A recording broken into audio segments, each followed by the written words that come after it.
سلامونه په خیر راغلی ګرانو ملګرو. امید لرم چې تاسو به د روغ صحت خاوندان وئ او تېر شوي درسونه به مو کتلي وي او یو څه به مو ورڅخه زده کړي وي. خوږو ملګرو، په دغه ویډیو کې به انشاءالله یو څو مهمې جملې مې درته راوړې دي تر څو داسې جملې چې د هغې استعمال بیخي زیات دی او تاسو به یې په زده کولو سره وتوانیږئ چې په محاوره او هم په ورځني نور ژوند کې ورڅخه ګټه واخلئ. نو راځئ چې جملې شروع کړو، خو تاسو ته دا در یادوم که چېرته تاسو زموږ په یوټیوب چینل کې نوي یاستئ نو یوټیوب چینل درسره سبسکرایب کړئ تر نورو ښایسته او مهمو ویډیوګانو لپاره. نو راځئ چې جملې باندې شروع کړو. اوله جمله ده We will eat in home. We will eat in home. مونږ به په کور کې خوراک وکړو. We will eat in home. You don't speak well. You don't speak well. ته ښې خبرې نه کوې. You don't speak well. I will see you in the park. I will see you in the park. په پارک کې به دې ګورم. I will see you in the park. That man is so tall. That man is so tall. هغه سړی ډېر لوړ دی، ډېر جګ دی. That man is so tall.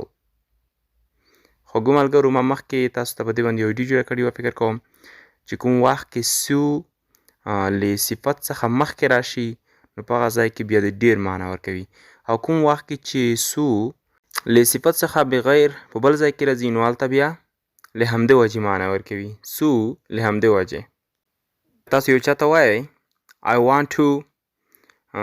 I wanted to see you. I wanted to see you. So I came here. ما غوښتل چې تا ووینم، ستا سره ملاقات وکړم، نو په همدې خاطر دلته راغلم. So په همدې خاطر له همدې وجې دلته راغلم. نو معلومه شوه چې څو کوم وخت کې له صفت څخه مخکې راځي بیا د ډېر معنا لري، او کوم وخت کې چې بغیر له صفت څخه راځي بیا د له همدې وجې معنا ورکوي. They looks nice. They looks nice. دوی ښایسته ښکاري. They looks nice. دوی ښایسته ښکاري. I'm not sure you. I'm not sure you.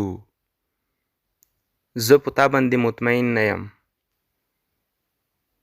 I'm not sure you. زه په تا باندې مطمئن نه یم، یقیني نه یم په تا باندې. خوږو دوستانو، دغه یو څو جملې چې تاسو ته مې په دې ویډیو کې در وړاندې کړې. امید دی چې تاسو به دغه جملې خوښې شوي وي او یو څه به ورڅخه زده کړئ او ګټور به درته تمامې شي. نوره مهمه جملې به انشاءالله په بله ویډیو کې درته راوړم، نو تاسو هم زموږ درسونه درسره تعقیبوئ. زه کوشش کوم چې تقریبا هر ورځ یوه ویډیو اپلوډ کړم، د دې لپاره چې خیر که داس جملې یو څه نه څه کمې وي نو تاسو به یې هره ورځ تازه تازه او نوې نوې ووایئ. نو په همدې خاطر زه کوشش کوم چې هره ورځ نوې ویډیو اپلوډ کړم، نو تاسو هم زموږ سره پاتې شئ. نو په بله ویډیو کې چې د یوې نوي درس او نوې موضوع سره ستاسو په چوپړ کې حاضرېږم، تر هغې ماته اجازه راکړئ او تاسو ته ښه ژوند غواړم.